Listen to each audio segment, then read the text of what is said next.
अखंड मंथन के सभी दर्शकों को नमस्कार। मैं हूं शेखर त्रिपाठी और आप देख रहे हैं हमारा यूट्यूब चैनल अखंड मंथन। 15 अगस्त को हम सभी अपनी स्वतंत्रता का दिवस मनाने जा रहे हैं, अपनी आज़ादी को सेलिब्रेट करने जा रहे हैं और यही कारण है कि हमने आपकी ही मांग पर ये जानने का प्रयास किया कि अगले एक वर्ष यानी कि 2026 के 15 अगस्त तक भारत में क्या क्या घटनाएँ घट सकती हैं। तो इसके लिए हमने भारत की कुंडली को आधार बना करके कुछ विश्लेषण किया है, जो कि अब हम आपके सामने प्रस्तुत कर रहे हैं। तो भारत की जो कुंडली है उसमें लग्न वृषभ है और चंद्र राशि कर्क है, नक्षत्र पुष्य है और स्वामी ग्रह शुक्र है। और ये लग्न और चंद्र स्थिति जो है वो भारत को एक सांस्कृतिक, भावनात्मक, कृषि प्रधान और व्यापारिक राष्ट्र के रूप में दर्शाती है। लेकिन चंद्रमा की संवेदनशीलता के कारण बाहरी दबाव और आंतरिक उथल पुथल से ये भारत जो है जल्दी प्रभावित भी होता है। वर्तमान ग्रह दशा की अगर बात करें तो 15 अगस्त 2025 से लेकर के 15 अगस्त 2026 तक जो महादशा होगी वो चंद्र की महादशा चल रही है, जो कि 2015 से आरंभ हुई थी और 2035 तक चलेगी। चंद्रमा भारत के 3rd भाव में है, तो इसी कारण पड़ोसी देशों के साथ संबंध, मीडिया, आंतरिक सुरक्षा और जनता के मानसिक स्तर में एक बड़ा बदलाव दिखा रहा है। चंद्र महादशा में देश की जनभावनाएं तीव्र रूप से उभरती हैं।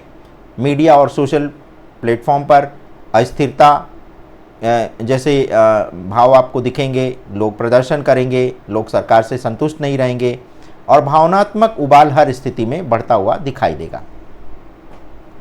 अब बात करते हैं जनवरी 2025 से अगस्त 2026 तक जो चंद्र में शनि है उसका क्या प्रभाव होगा। तो शनि भारत के 4थे भाव में है, जो कि आंतरिक शांति, सीमा सुरक्षा और प्राकृतिक आपदा का भाव है और 6ठा भाव शत्रु, युद्ध और विवाद का है। तो ये स्थिति जो है वो सीमा विवाद को बढ़ा सकती है। देश में आंतरिक विरोध तेज हो सकता है और सरकार पर जो है सरकार को लेकर के जन आक्रोश बड़े पैमाने पर देखा जा सकता है। शनि की इस अवधि में जनता धैर्य खो सकती है और सरकार को दबाव में ला सकती है। इसके बाद बात करते हैं प्रत्यंतर दशा की। तो चंद्र, शनि और मंगल, और जो कि चंद्र, शनि और मंगल ये अगस्त से अक्टूबर 2025 तक और चंद्र, शनि, राहु अक्टूबर 2025 से फरवरी 2026 ये स्थिति रहेगी। तो मंगल और राहु की सक्रियता के कारण युद्ध जैसे हालात भड़क सकते हैं, सीमा पर झड़पें हो सकती हैं, आर्थिक टैरिफ युद्ध और खराब परिणाम दे सकता है और सीमा पर आतंकवादी गतिविधियों को भी बढ़ा सकता है। चंद्र, शनि, राहु की अवधि में भारत में अस्थिरता रहेगी। विदेशी दबाव के कारण अचानक कोई बड़ा निर्णय लेना पड़ सकता है और इसके कारण भारत का एक अंतर्राष्ट्रीय विवाद भी खड़ा हो सकता है। गोचर की बात करें तो 2025-26 में शनि कुंभ राशि में रह करके 10वें भाव में रहेंगे और सरकार पर अंतर्राष्ट्रीय दबाव जो है वो तेज हो जाएगा। मित्र देशों के साथ भारत की जो वार्ता होगी वो तनावपूर्ण रहेगी, विशेषकर अमेरिका और यूरोप के साथ। गुरु वृषभ लग्न में आर्थिक सुधार की संभावनाएं दिखा रहे हैं, लेकिन युद्ध और आपदा से होने वाले नुकसान को भी एक तरह से कम कर सकते हैं। कुछ सेक्टर जैसे रक्षा, ऊर्जा, कृषि से भारत में लाभ हो सकता है। राहु, केतु, मेष और तुला जो कि 12वें और 6ठे भाव में छुपे हुए शत्रुओं की गतिविधियां बढ़ते हुए दिखा रहे हैं। पाकिस्तान, चीन जैसे देशों की ओर से गुप्त रणनीतियां और उकसावे की कार्रवाई हो सकती है। मंगल के गोचर को अगर देखा जाए तो 2025 के अंत में सिंह में अगस्त-नवंबर 2025 युद्ध जैसी स्थितियों का तेज संकेत दे रहा है। सीमाओं पर सैन्य हलचल बढ़ जाएगी, पड़ोसी देशों के साथ टकराव के नए नए विवाद सामने आएंगे। अब सबसे बड़ा प्रश्न यह है कि क्या भारत महाभारत के अखाड़े में बदल सकता है। तो टैरिफ युद्ध और ट्रंप पाकिस्तान के अगर समीकरण पर नज़र डालें तो चंद्र शनि अवधि में ये आर्थिक और सामरिक रूप से भारत पर दबाव बढ़ने वाला है। मंगल राहु की सक्रियता के कारण सीमाई झड़पें होंगी, एलओसी पर तनाव होगा और समुद्री क्षेत्रों में संघर्ष, कोई बड़ा संघर्ष हो सकता है। अंतर्राष्ट्रीय गठजोड़ की अगर बात करें तो अमेरिका, पाकिस्तान, चीन जो है वो आपस में मिल करके भारत को रणनीतिक तौर से घेरने की कोशिश करेंगे।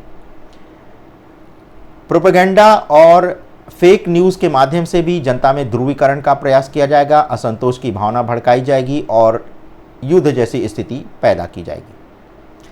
तो अगर संभावित घटनाओं की बात करें तो अगस्त 2025 से अगस्त 2026 तक अगर देखते हैं इस पूरे एक साल में, तो अभी अगस्त से नवंबर 2025 में सीमा पर सैन्य टकराव बढ़ सकता है, रक्षा समझौते हो सकते हैं, अमेरिका के द्वारा आर्थिक दबाव बढ़ाया जा सकता है और पाकिस्तान या चीन के द्वारा अप्रत्याशित आक्रमण या आतंकी हमला भी किया जा सकता है। दिसंबर 2025 से लेकर के फरवरी 2026 तक की स्थिति को हमने जब देखा तो इस कालखंड में अंतर्राष्ट्रीय स्तर पर एक बड़ा कूटनीतिक माहौल जो है वो भारत के विरुद्ध बनाया जाएगा। भारत की ओर से जवाबी सैन्य कार्रवाई की जाएगी और एक नई आर्थिक रणनीति बना करके ट्रंप के टैरिफ वॉर से निपटने की कोशिश की जाएगी। अप्रैल से लेकर के जून 2026 तक मित्र देशों से भारत नए रक्षा अनुबंध कर सकता है। आंतरिक राजनीति में बड़े फेरबदल हो सकते हैं, चुनाव के भी संकेत दिख रहे हैं और सकारात्मक पहलू जो है वो है कि गुरु के वृषभ लग्न में होने से कृषि, खनिज और रक्षा तकनीकी में भारत आगे बढ़ सकता है। भारत की आंतरिक अर्थव्यवस्था युद्धकालीन दबाव के बावजूद मजबूती दिखाती हुई लग रही है, लेकिन जो और ग्रहों की जो संकेत मिल रहे हैं वो कोई बहुत अच्छे संकेत नहीं है। तो दर्शकों, ये था हमारा आज का एपिसोड। मिलते हैं अगले एपिसोड में भविष्यवाणी एक्सप्रेस के। तब तक के लिए हमें अनुमति दें। धन्यवाद। नमस्कार।